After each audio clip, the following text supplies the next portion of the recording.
દાદા ગોદર દાદાની વાત કરો.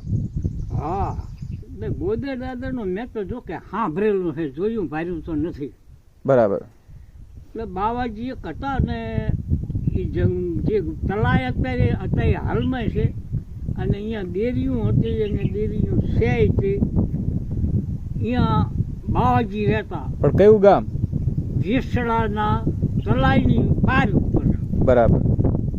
જેસડાની તલાઈની પાર ઉપર. બરાબર. એટલે અહીંયા શંકરનું ભગવાન શંકરનું ડેરું એની સેવા કરતા અહીંયા રહેતા.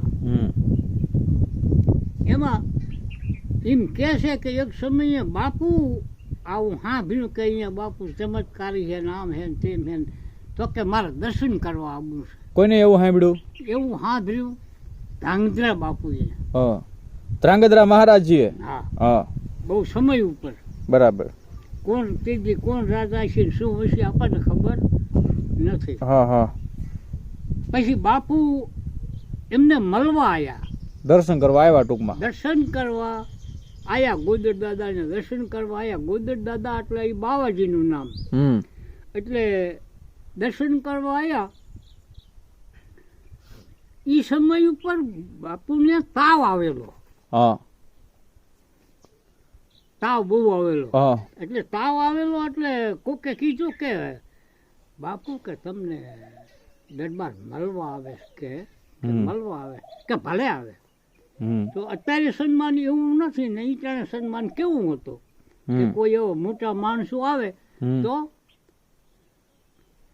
અમુક જગ્યાએ કે અહીંયા ઉભા રહે અહીંયા આપે, એ વખતે અત્યારે હામયું કરે કુમાસીઓ ને આ ને તે.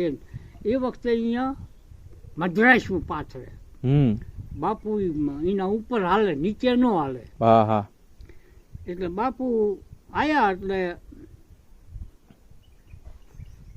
ગોદર બાપુએ તાવને શું કીધું, એમને ગોદડી એક હતી ને નાનકી, એ આમ બેવડી વાળી અને મૂકી દીધી બાજુમાં. અને પછી તાવ એમને આવ્યો તો કે તું આમાં વહી જા. હે તાવ તું ગોદડીમાં વયો જા, મને ધ્રાંગધ્રાના દરબાર શ્રી મળવા આવે છે એટલે મારે વાતો કરવા છે. અને તું મારામાં હોઈશ તો હું એકદમ નિર્બળ હોઈશ તો દરબાર વાત નહીં કરી શકું. નહીં કરી શકું. એટલે તાવને ગોદડીમાં જવા દીધો. ગોદડીમાં બેહાડી દીધો. ઓહો. ગોદડીમાં તાવને હુવાડી દીધો. એટલે બાપુ આયા ને બાપુ પધાર્યા એટલે અહીંયા બેઠા વાતો કરી. પણ બાપુની નજર ગોદડી સામી જઈ.